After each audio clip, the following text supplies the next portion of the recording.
You don't feel fake online. That's the problem. You feel carefully real. Every post sounds like you. Every opinion feels honest. Every image looks lived in, effortless, unforced. And yet maintaining it drains you. Not because you're lying, because you're performing truth. You've learned how to reveal just enough vulnerability to appear human, enough confidence to appear grounded, enough struggle to appear relatable, but never unstable. You call this authenticity, but authenticity that requires calibration isn't freedom, it's labor. You feel it before you post, the internal scan. Is this too much? Not enough? On brand? Off brand? You don't ask these questions out loud. You feel them as tension. Your digital self is always slightly ahead of you, more articulate, more self-aware, more composed. It reflects who you could be if you never hesitated, never contradicted yourself, never changed your mind too messily. So you keep up. You curate sincerity. You edit honesty. You refine identity into something consumable. And the more authentic you appear, the more trapped you feel inside the role you created. Because now people expect consistency. They follow the version of you that has clarity, the one with takes, the one who knows who they are. There's no room for confusion there, no room for silence, no room for disappearance. You don't get to drift anymore. Your audience doesn't follow drift.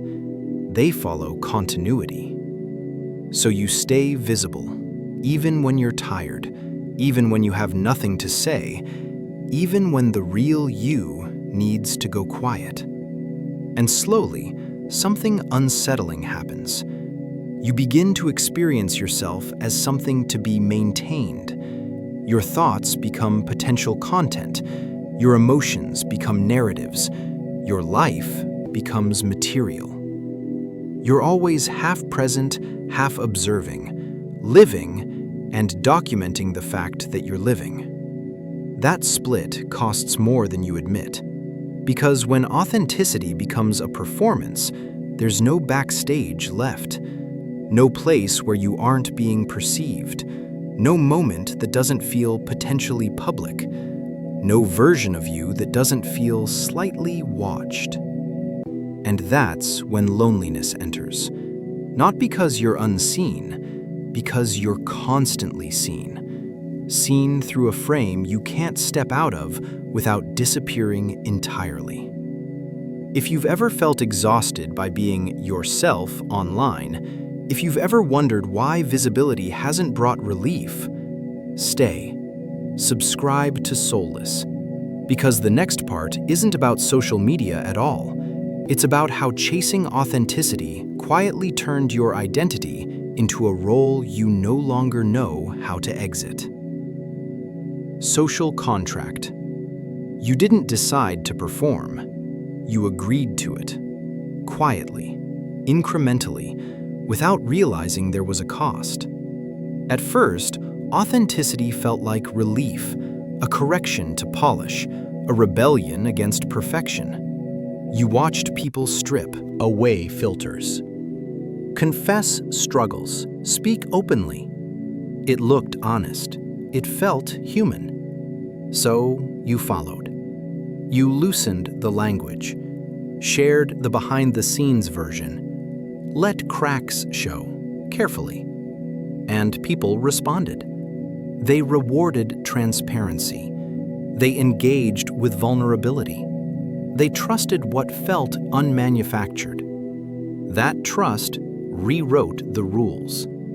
Authenticity stopped being a personal value. It became a social contract. Show up as yourself, consistently, publicly.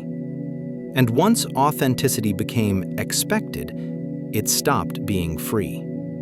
You noticed it when silence started to feel suspicious, when absence required explanation, when privacy looked like withdrawal. You couldn't just post. You had to be congruent. Your tone had to match your history. Your growth had to look linear. Your contradictions had to be justified.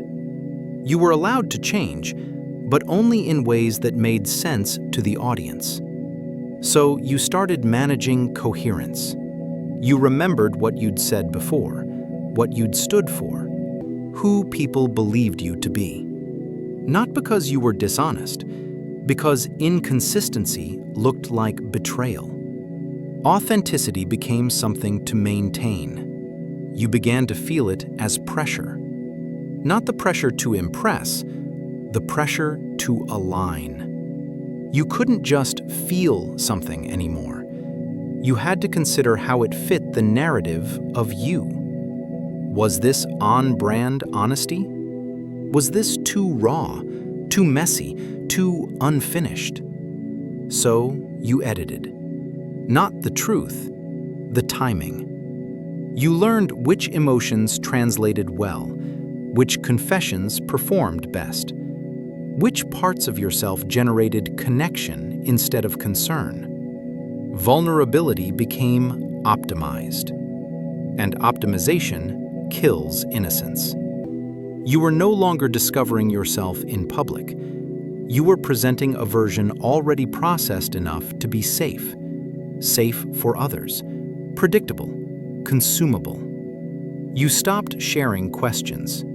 You shared conclusions. You stopped posting confusion. You posted reflection after resolution. The audience never saw the real moment of not knowing. They saw the cleaned-up aftermath. And that gap mattered. Because now, being authentic meant being articulate about yourself. You had to know what you felt, why you felt it, what it meant, in real time.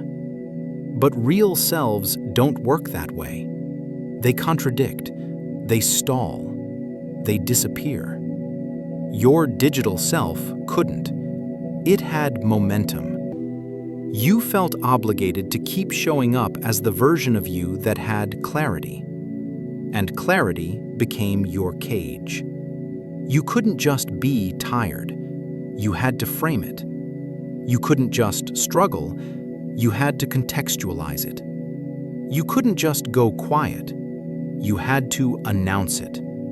Authenticity stopped being about truth. It became about continuity. And continuity is exhausting because it requires you to be legible at all times. You're allowed to evolve, but never too abruptly. You're allowed to be vulnerable, but never destabilizing. You're allowed to be honest, but never incoherent. So you began to monitor yourself. Not harshly, constantly. You thought before you felt. You framed before you shared. You interpreted yourself before letting yourself exist. That's when the split deepened. There was the you experiencing life and the you preparing to explain it. Even moments of authenticity felt slightly staged, not fake, anticipated. You weren't lying to your audience, you were editing access to yourself. And editing access changes how you experience reality. Because nothing stays private long enough to fully belong to you. Everything becomes provisional, potentially public, lightly observed. You begin to feel a subtle grief, not for anonymity, for interiority. For the part of you that didn't need witnesses to feel real. And this is where the performance trap tightens. Because once authenticity becomes a contract, breaking it looks like deception. If you pull back, people assume something's wrong. If you change too fast, they feel misled. If you stop sharing, they feel abandoned. So you stay. Not because you want to be seen, Because leaving feels like erasure. And that's the first real cost. Authenticity, once socialized, doesn't free you. It binds you to a version of yourself that must remain accessible, interpretable, and present. And the longer you maintain that access, the harder it becomes to remember who you were before anyone was watching. That realization doesn't come loudly. It settles. And when it does, the next question isn't how to be more authentic, it's whether the self you're protecting online is still one you're allowed to outgrow.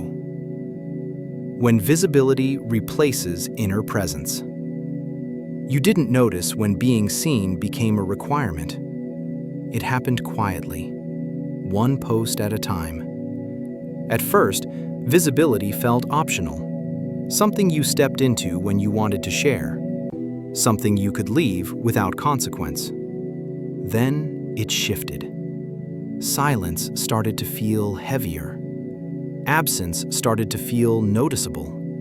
Not to you, to others. You felt it in the unspoken pressure to explain gaps, in the way returning after quiet required context, in how people asked where you'd been, not how you were. Visibility stopped being an action. It became a state. You were either present or missing. And missing came with assumptions. So you stayed present. Not loudly, consistently. You didn't flood timelines. You maintained them. Maintenance is different from expression. Expression comes from impulse. Maintenance comes from obligation. You began to feel that difference internally. Moments no longer belonged to you first. They passed through a filter immediately. Is this something I should share? Does this align with what people expect from me now? How will this be interpreted? You didn't always answer those questions consciously. Your body learned them. A hesitation before feeling fully. A pause before reacting naturally. A subtle split between experience and awareness. You were living and watching yourself live. That watchfulness changed the texture of your inner life. You stopped disappearing into moments, stopped being fully absorbed, stopped forgetting yourself. Presence fractured. Part of you was always slightly external, tracking, anticipating. You noticed how quickly experiences flattened once they became content. Joy shortened. Sadness sharpened. Complexity thinned. Anything too layered was hard to post. Anything unresolved felt risky. So you gravitated toward moments that translated well. Clean insights, clear emotions, narratives with resolution. Your inner world began to reorganize itself around what could be shown. Not deliberately, conditionally. You rewarded experiences that could be articulated. You sidelined those that couldn't. And articulation replaced presence. You didn't feel this as loss at first. You felt efficient. You were good at expressing yourself, good at naming emotions, good at turning experience into language. People praised that. They told you how self-aware you were, how grounded, how real. They didn't see the cost. They didn't see how awareness had turned into surveillance. You watched yourself constantly, not with criticism, with readiness. Ready to explain, ready to contextualize, ready to make sense. And sense-making has a side effect. It distances you from the rawness of being. You no longer sat inside confusion long enough for it to shape you. You translated it too fast. You no longer stayed in feeling without naming it. You labeled it before it could deepen. You didn't let experiences work on you privately. You processed them publicly, or with public language in mind. Even when you didn't post, you framed. That framing created a subtle exhaustion, not physical, cognitive. You were always slightly on, even when resting, even when alone. Because visibility doesn't turn off when no one is watching. It lives in anticipation. You anticipated reaction, interpretation, misunderstanding. You adjusted preemptively. And that adjustment changed how close you felt to yourself. You didn't feel fake. You felt curated. Curated selves don't get lost. They stay oriented. But getting lost is how depth forms. Depth requires wandering without audience, contradicting yourself without record, changing without explanation. Visibility makes that difficult. Every shift leaves a trace.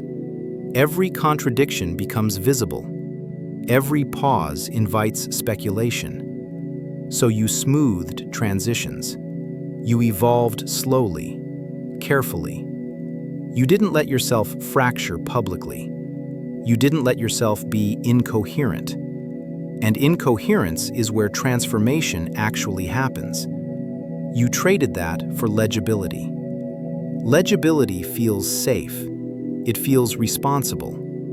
But it erodes intimacy with yourself. You noticed it when you felt oddly distant from your own experiences, as if you'd already processed them before they were finished. You noticed it when strong emotions felt thin, when joy didn't linger, when grief felt staged even in private, not because you were lying, because you were narrating. Narration keeps you one step removed. You became excellent at explaining your life, less practiced at inhabiting it. People felt close to you. You felt slightly removed from yourself. That's the paradox. Visibility created connection outward and distance inward. You felt known, but not held. Because the version of you people knew was always already filtered, composed, reflective, self-aware. They didn't meet you in confusion. They met you after you'd organized it. And organizing removes vulnerability. Real vulnerability isn't sharing pain, it's sharing disorientation. You stopped doing that. Not intentionally, because disorientation doesn't perform well. It scares people, confuses narratives, breaks continuity. So you stayed coherent, and coherence became lonely. You began to crave moments with no audience, not just external, internal. Moments where you weren't watching yourself, where nothing needed to be said, where nothing had to be captured. But those moments were hard to access now. Your mind didn't know how to turn off the observer. You could feel something happening and immediately start preparing the explanation. You could sense change and immediately start framing the arc. You were never just there. And that absence of pure presence started to ache. Not dramatically, subtly. A sense that life was passing through you too quickly. That moments were being skimmed, not entered.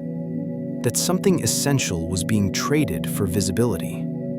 You didn't know what to call it yet, but you knew this. Being seen hadn't made you feel more real. It had made you feel more exposed. And exposure without refuge becomes its own form of isolation. Because when everything is visible, nothing feels held. The next part isn't about platforms or audiences. It's about what happens when the self you perform starts replacing the one you live inside. Kira's exhaustion of curated vulnerability. Suppressing it don't hide anymore. You manage exposure. That's the distinction no one names. You're open, you share, you let people see behind the surface, but only in ways that remain controlled. Your vulnerability has edges now, Clean edges, predictable edges. You've learned which parts of yourself are safe to reveal. The parts that signal depth without demanding care. The parts that look honest without destabilizing anyone. You don't confess in real time. You reflect after. You don't reveal confusion. You reveal insight about confusion. By the time something reaches the public version of you, it's already been processed, framed, and stabilized. This is what makes it exhausting. Because vulnerability was supposed to be relief. Instead, it became another responsibility. You feel the pressure before you share something difficult. Not fear, calibration. How much is too much? How much is not enough? How do I say this without worrying people? How do I say this without losing coherence? You're not lying. You're translating yourself into something manageable. And translation costs energy. Real vulnerability is messy, unclear, unresolved. Curated vulnerability is none of those things. It's tidy, insightful, contained. People praise it. They tell you how brave you are, how real, how articulate. They don't see what you edited out. They don't see the raw state you never show. The moments where you don't know what you feel yet. The days where everything is blurred and heavy and unnamed. Those moments stay private now. Not because they're sacred, because they're unshareable. They don't fit the structure. You've learned that showing pain is acceptable only if it arrives with meaning attached. Pain without interpretation makes people uncomfortable. It asks too much of them. So you do the work first. You metabolize the feeling, extract the lesson, shape it into something useful. Then you share. By then, it no longer needs support. It no longer needs presence. It no longer needs to be held. It's finished. And finished vulnerability doesn't create intimacy.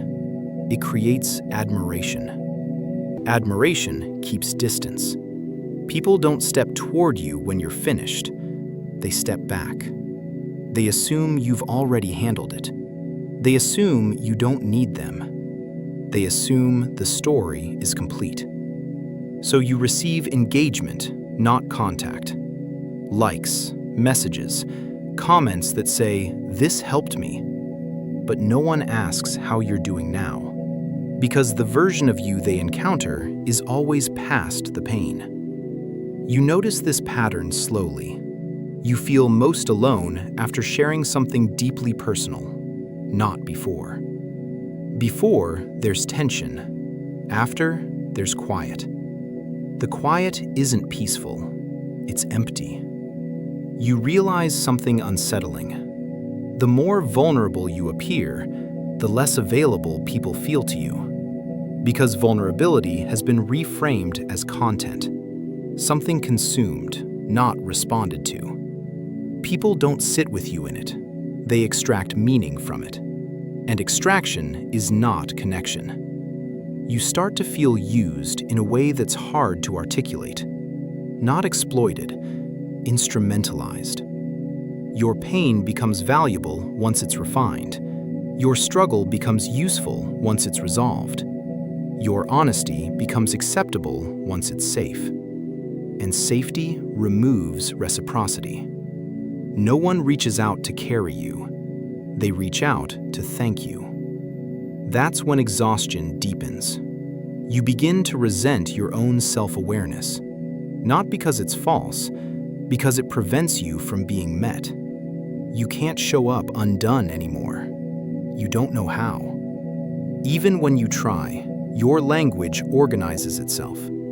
You speak in insights. You narrate instead of feel. You explain instead of inhabit. You don't mean to. It's automatic. You've trained yourself to be interpretable. Interpretability keeps you visible.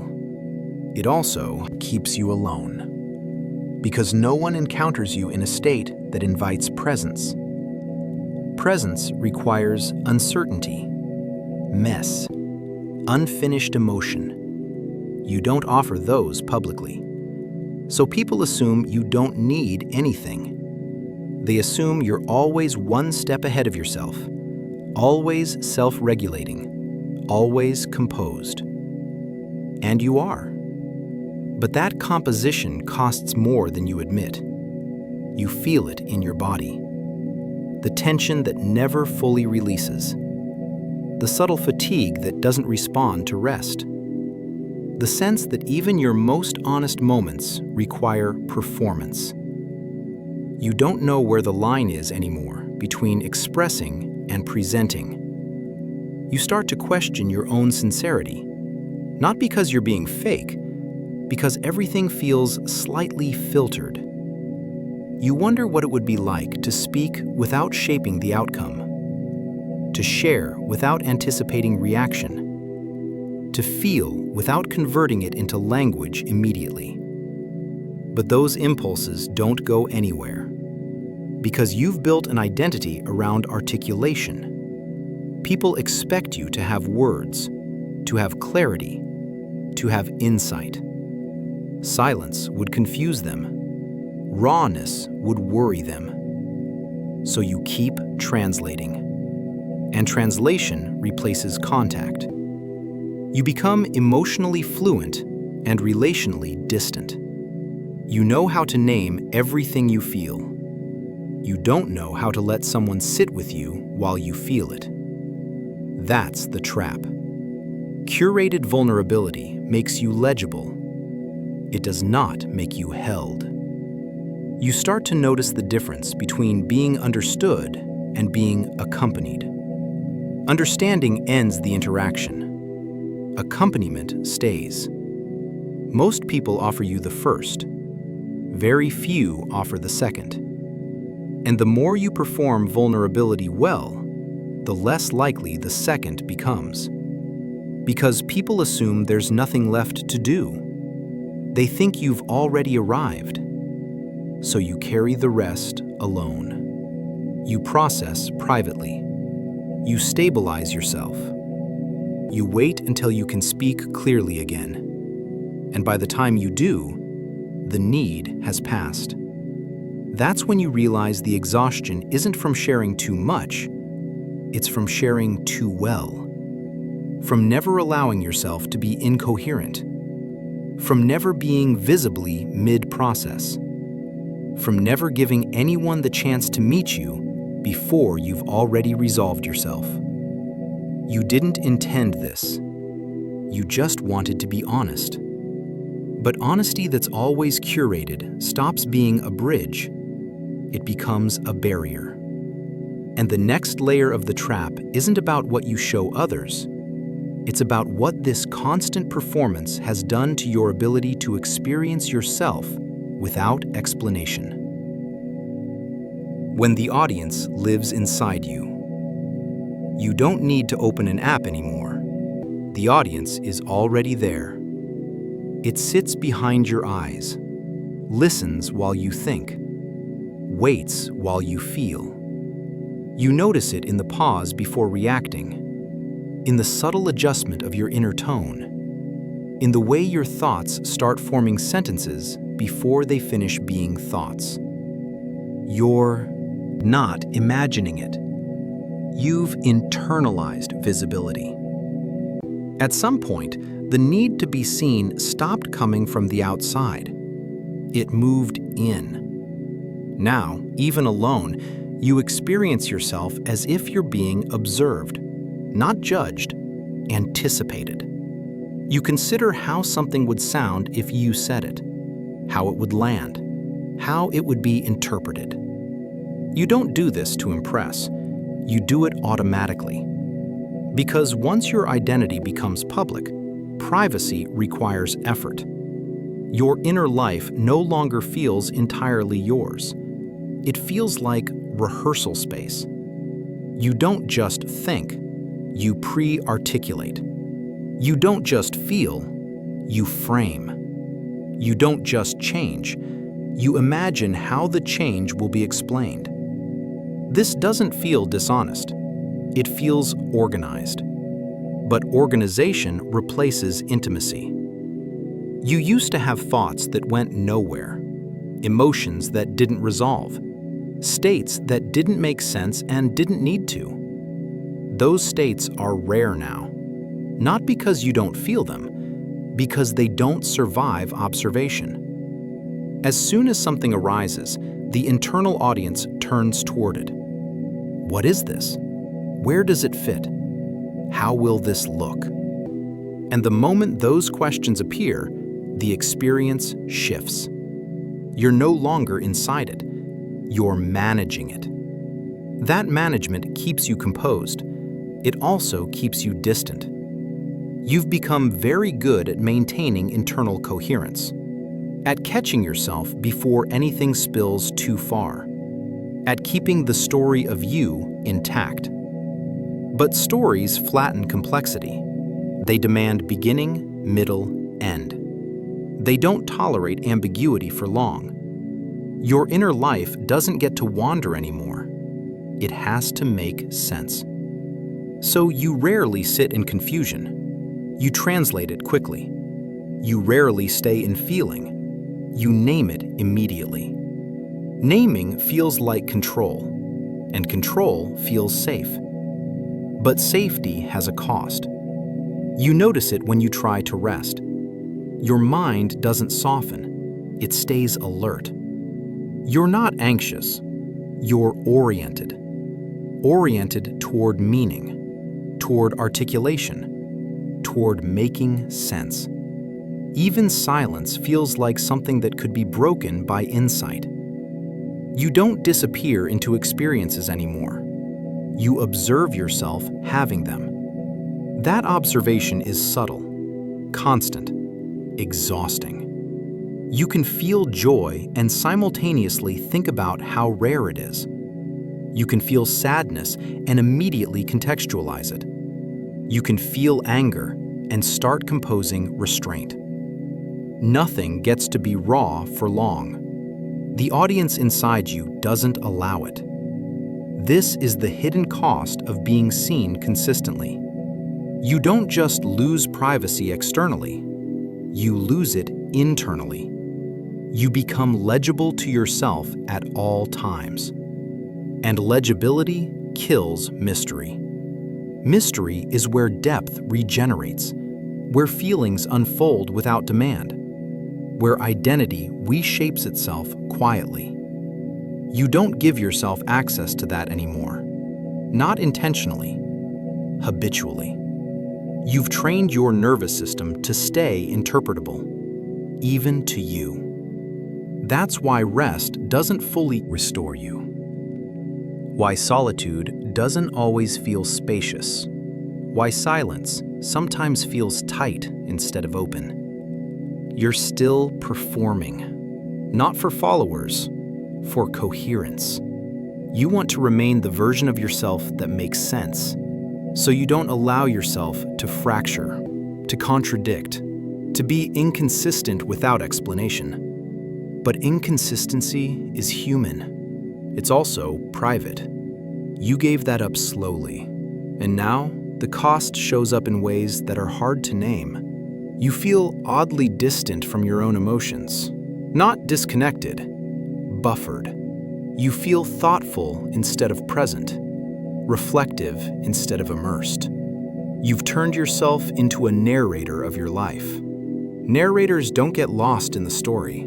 They stand above it. That vantage point gives perspective. It also removes immersion. You begin to realize something unsettling. The more you mastered self-awareness, the less access you have to unself-conscious being. You can't forget yourself anymore. And forgetting yourself is how aliveness happens.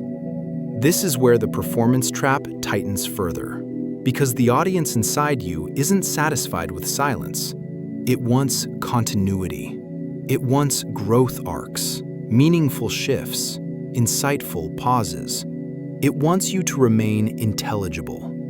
So you keep organizing yourself, even when nothing needs organizing. You don't know how to stop. And the next layer of the trap isn't about the audience at all. It's about what happens when the part of you that watches never leaves. Why digital authenticity feels strangely lonely. You would think being seen would solve it, the distance, the quiet sense of separation. Instead, it sharpened it. You are visible now in ways previous generations never were. Your thoughts, your values, your struggles, your growth, all accessible, all documented. And yet, connection feels thinner, not absent, diluted. You receive responses, reactions, affirmations, but very little contact. Digital authenticity creates recognition, not presence. People know about you. They don't arrive with you. They feel close because they've watched your inner life unfold in fragments. But watching is not participating. So when they speak to you, they speak from familiarity, not intimacy. They reference your posts, your insights, your past disclosures. They skip discovery. Discovery is where bonding happens. You feel this most clearly when someone reaches out and there's nothing left to say. They already know the arc. They already know the lesson. They already know the ending. Your inner life has been pre-consumed. That creates a peculiar loneliness. You're known, but not accompanied. You're understood, but not encountered. People assume closeness because they recognize your voice. You don't feel it because recognition doesn't involve risk. Real closeness requires uncertainty, not knowing what comes next, discovering someone in real time. Digital authenticity removes that. Your thoughts arrive packaged. Your emotions arrive interpreted. Your experiences arrive concluded. There's no space left for someone to meet you mid-process. And mid-process is where intimacy lives. You begin to notice how interactions feel slightly delayed. People respond to who you were last week, last month, last post. They're engaging with a snapshot, not a living person. You've moved on internally, but your digital self hasn't caught up. So you're always slightly ahead of how people see you. That gap matters. You feel unseen in a subtle way. Not ignored, mistimed. People respond to a version of you that's already outdated. You respond from where you are now. The rhythm never syncs. You adjust. You slow yourself down emotionally. You simplify. You stay closer to the published version of you so conversations don't fracture. That's another layer of performance. You maintain continuity so others can keep up. And continuity costs presence. You begin to feel like you're living inside a lag, always a half step ahead, always waiting for perception to catch up. That waiting creates distance. Not dramatic distance, a mild, constant dissonance. You feel it when someone praises your honesty, and you feel oddly detached from the praise. They're responding to something you've already metabolized. You feel it when someone thanks you for sharing something painful, and the pain no longer feels current. Gratitude lands late. Support arrives after resolution, so it doesn't touch you. You start to realize something uncomfortable. Digital authenticity compresses time. Your inner life moves forward. Your visible self stays behind. And people connect to what's visible, not to what's happening now. So you end up alone with the present moment. No one arrives there with you. They arrive where you were. That's why loneliness persists even with engagement. The present version of you is rarely the one being met. You're always slightly misaligned with how others know you. This is especially true during change, when you're questioning something, reconsidering, uncertain. Those states don't post well. They confuse the narrative, so you keep them private. You wait until you have clarity, then you share. But by the time you do, the vulnerable moment has already passed. You didn't get company inside it. You handled it alone. Again, digital authenticity trains you to survive your hardest moments privately and share them publicly only after they're safe. That creates an illusion of connection without the experience of it. You're applauded, not accompanied. People admire your openness. They don't sit with you in the open. Because openness is presented as content, not invitation. No one knows when it's okay to step closer. Everything already looks handled. You've framed it that way. Not to deceive, to protect. You don't want to burden people. You don't want to worry them. You don't want to destabilize the version of you they trust. So you arrive composed. And composition blocks contact. You begin to notice how rarely people ask unscripted questions. Questions without agenda, without reference. They already think they know you. That familiarity reduces curiosity. Curiosity is essential for intimacy. Without it, interaction becomes maintenance, friendly, polite, hollow. You respond kindly, thoughtfully, but you don't feel reached. You feel recognized, and recognition without risk feels empty. You start craving anonymity in small ways, not invisibility, opacity. Moments where you're not already known, not already interpreted, not already categorized. Moments where you can speak without history attached, where you can contradict yourself without archive, where you can exist without continuity pressure. Those moments feel rare and precious. You realize something quietly. The loneliness you feel isn't because people don't care. It's because access replaced encounter. People access your inner life without entering it. They consume proximity without offering presence. And you allowed it. Because digital authenticity rewards accessibility. The more open you are, the more reachable you appear. But reachability is not intimacy. Intimacy requires friction, risk, uncertainty. Digital space removes those. It smooths edges, buffers impact, eliminates immediacy. So connection becomes informational, not experiential. You exchange thoughts, not nervous systems. You share insights, not silence. You show vulnerability, not rawness. And rawness is where people actually meet. You don't regret being open, you regret the cost. The way your inner life became public property before it finished becoming yours. The way people formed opinions about you while you were still forming yourself. The way visibility replaced companionship. That's the strange loneliness of digital authenticity. You're never alone, and rarely met. And the next layer of this trap is even harder to name, because it's not about others anymore. It's about how living this way has changed your relationship to who you are when no one is watching. The self you perform starts replacing you. At first, the performance feels separate, something you step into, something you can leave. Over time, that separation erodes.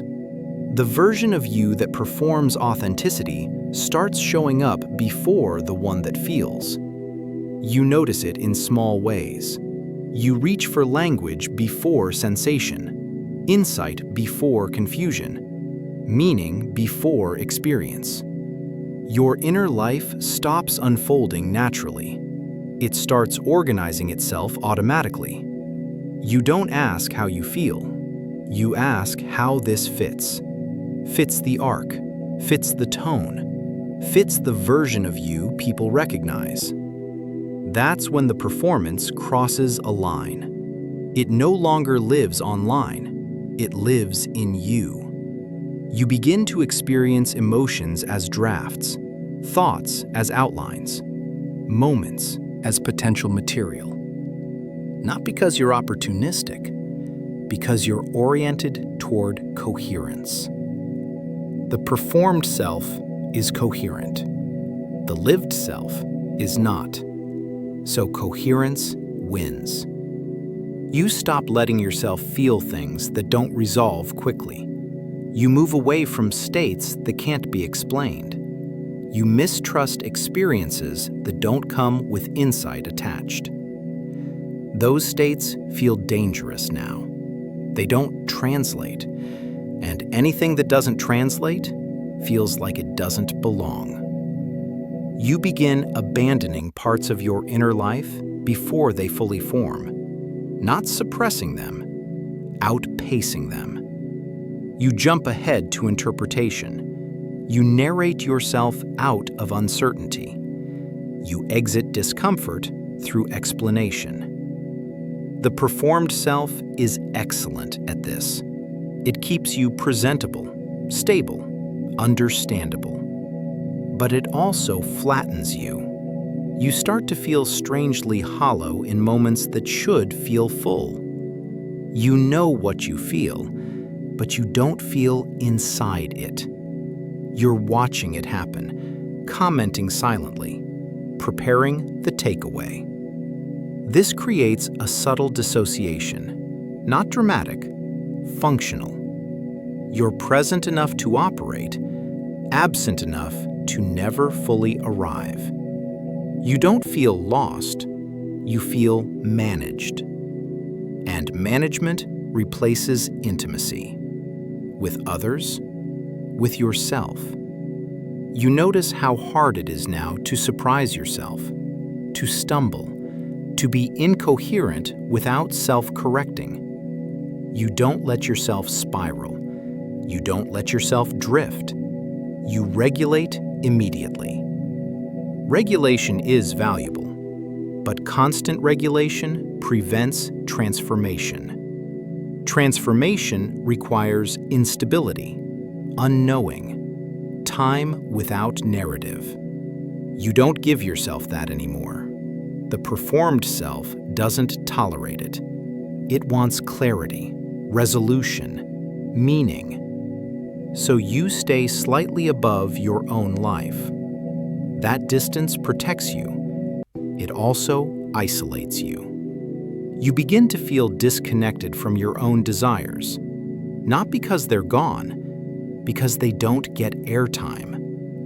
Desires that don't fit the identity get postponed. You tell yourself you'll revisit them later, when they make more sense, when they align. Later rarely comes. You begin living as the version of yourself that is easiest to explain, not the one that feels most alive. You don't notice this as betrayal. You notice it as stability. But stability without interior movement becomes stagnation. You feel it in the quiet dissatisfaction you can't name, in the sense that something essential is being delayed indefinitely, in the feeling that your life is happening slightly off-center. You're not unhappy. You're not fulfilled. You're optimized. And optimization is not the same as living. The performed self doesn't ask what you want. It asks what's coherent. Coherence keeps you visible, keeps you understandable, keeps you safe from misinterpretation. But safety taken too far turns into self-erasure, not by force, by substitution. The performed self becomes the default. The lived self becomes background. You don't notice until moments of stillness. Moments where nothing needs to be said. Nothing needs to be shared. Nothing needs to be framed. Those moments feel strangely empty. You don't know what to do inside them, because the part of you that knows how to be has been sidelined for too long. You're excellent at articulating yourself. You're less practiced at inhabiting yourself. That's the replacement. Not sudden, gradual. You didn't lose yourself, you deferred yourself. And deferral feels responsible, until you realize how long you've been waiting to return. You begin to sense the danger now. If this continues, the performed self won't just represent you, it will be you. And then, authenticity becomes impossible. Not because you're fake, because there's no longer a gap between performance and presence. That's when the trap fully closes. Because escaping it wouldn't mean posting less or sharing differently. It would mean sitting with a version of yourself that doesn't know how to speak yet. And that terrifies the part of you that built an identity on articulation. The next part isn't about deleting anything or reclaiming privacy. It's about whether you're willing to let the unformed self come back online without needing to be seen. Stepping outside the frame without vanishing.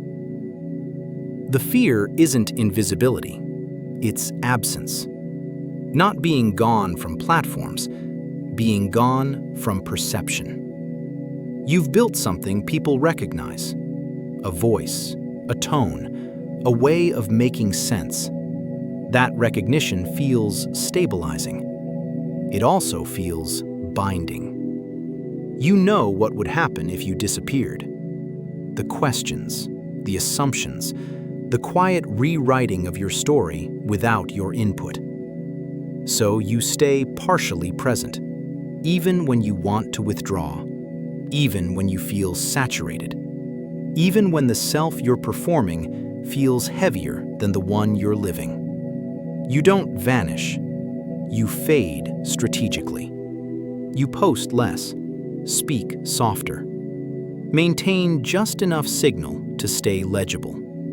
This feels like compromise, but compromise still centers the frame. You're still orienting yourself around being understood, still managing continuity, still protecting the version of you others rely on. Stepping outside the frame isn't about deleting yourself. It's about removing the audience from your inner life. That's the part that feels dangerous. Because the audience isn't just external anymore. It's internalized. You feel it when you try to sit with a thought that doesn't resolve quickly. You feel the urge to sharpen it, to summarize it, to make it say something. You feel uneasy letting it remain vague.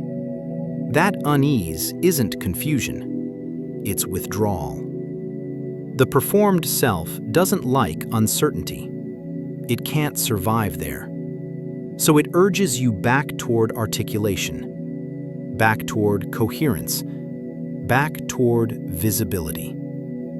Stepping outside the frame means resisting that urge, letting thoughts stay half-formed, letting emotions pass without commentary, letting days go by without extracting meaning. This feels like disappearance at first, not because you're gone, because nothing is being witnessed. You realize how much of your sense of self has been reinforced through reflection, through response, through being seen. Without that, there's a hollow moment, a quiet where you don't know who you are because you're not narrating it. That's the threshold. Most people retreat here. They return to the frame. They post something reflective. They reassert coherence. You feel the pull. Because the frame offers reassurance. It tells you who you are. It confirms continuity. It makes you legible again. But legibility isn't life. Life happens off-frame, in moments that don't resolve, in days that don't translate, in moods that don't teach. Stepping outside the frame means allowing those moments to exist without witness, not as privacy, as integrity. You don't announce this shift. You don't explain it. Explanation would pull you back into performance. You simply stop converting experience into proof of self. You stop checking whether something is shareable. You stop asking whether a feeling fits the arc. You stop shaping yourself for recognition. This doesn't feel empowering. It feels disorienting, because the performed self provided structure. Without it, you have to feel your way forward again, slowly. Without language ready, you feel clumsy at first. You don't know what you think until later. You don't know what you feel until it's past. You don't know what matters until it lingers. That slowness feels like regression. It isn't. It's return. Return to a self that doesn't need to be coherent to be real. You notice subtle changes. Your mind feels less crowded. Your emotions feel deeper but quieter. Your attention stops splitting itself in two. You begin to experience moments fully again, not as potential content, not as narrative material, just as moments. They don't demand articulation. They don't ask to be shared. They don't insist on meaning. They simply happen. And happening is enough. You don't lose connection by stepping outside the frame. You lose performative connection. What remains is thinner but heavier. When you do speak now, it's slower, less polished, more precise. You don't explain your silence. You don't defend your absence. You don't rush to restore visibility. You let misunderstanding exist. That's the real risk. Not being unseen, being misread. But misreading is less invasive than constant interpretation. You accept that some people will fill in the gaps. You let them. Their stories are no longer yours to manage. You stop being responsible for how your inner life is consumed. That responsibility was the trap. Stepping outside the frame means reclaiming interior space without needing to justify it. You don't call this authenticity. That word is too exposed now. You call it containment. Your inner life belongs to you again, not as secrecy, as depth.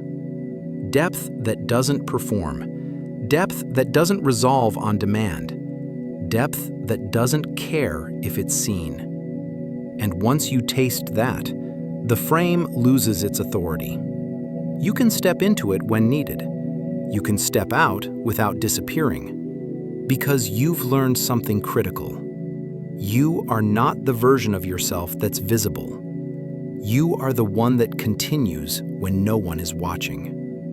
And now that you've felt what it's like to exist without narration, without calibration, without audience, what part of you have you been postponing just to remain understandable? Reclaim the unseen self.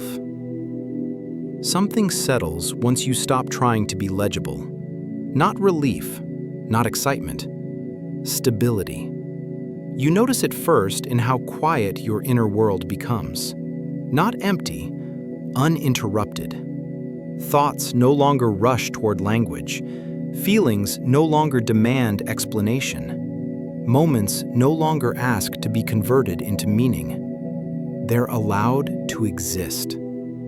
That permission changes you. You don't feel the urge to update anyone internally. You don't rehearse how something would sound if shared. You don't measure experiences by how clearly they could be explained. You let them stay with you, private, unfinished, yours. The audience inside you loses power slowly, not because you fight it, because you stop feeding it. You don't give it narratives to refine. You don't give it insights to sharpen. You don't give it continuity to maintain. Without material, it quiets. And in that quiet, something returns. A sense of being inside your own life again. You feel moments fully instead of framing them. You move through days without extracting lessons. You let confusion linger without rushing it toward clarity. This feels uncomfortable at first, not because it's wrong, because it's unfamiliar. You've lived so long as someone interpretable that being opaque feels like absence. But it isn't. It's density. Your inner life thickens when it's no longer thinned for sharing. Emotions deepen when they're not translated prematurely. Desires clarify when they're not filtered through identity. You begin to recognize yourself again. Not the version others know, the one that moves without commentary. You don't feel the need to announce growth. Growth happens anyway. You don't feel the need to prove authenticity.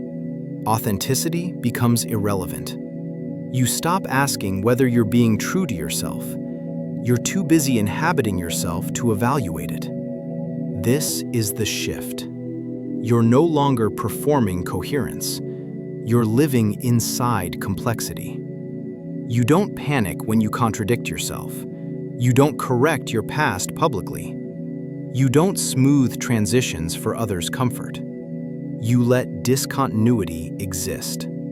That's where real change happens. You notice how much energy you recover. Not from doing less, from managing less. Managing perception, managing narrative, managing access. That labor disappears. And with it, the exhaustion you never fully named. You're not less connected now. You're less exposed. There's a difference. When you speak, it's because something has weight, not because silence feels suspicious. When you share, it's because you choose to, not because visibility feels owed. When you're absent, it's clean, not explained, not justified. You've reclaimed something essential: interior authority. Authority over what gets seen, what gets named, what gets kept. You don't confuse withholding with dishonesty anymore. You understand that not everything is meant to be consumed. Some things need to mature in the dark. You're no longer building a self others can follow. You're inhabiting a self that can move. That movement feels grounded, slow, undeniable. You don't rush to define who you are. You let it unfold. You don't need an audience to validate change. You feel it internally when it happens. This is the end of the performance trap. Not because you rejected visibility, but because you removed it from the center. Visibility is now optional. Presence is not. You know who you are when nothing is being documented, when nothing is being interpreted, when nothing is being shared. And that knowing is quiet, unimpressive, unmarketable, unshakable. You don't feel the need to protect an identity anymore. You protect your interior instead. That's the trade. And now, standing here without narration, without calibration, without an internal audience asking to be fed, what part of you is finally allowed to exist without needing to be understood?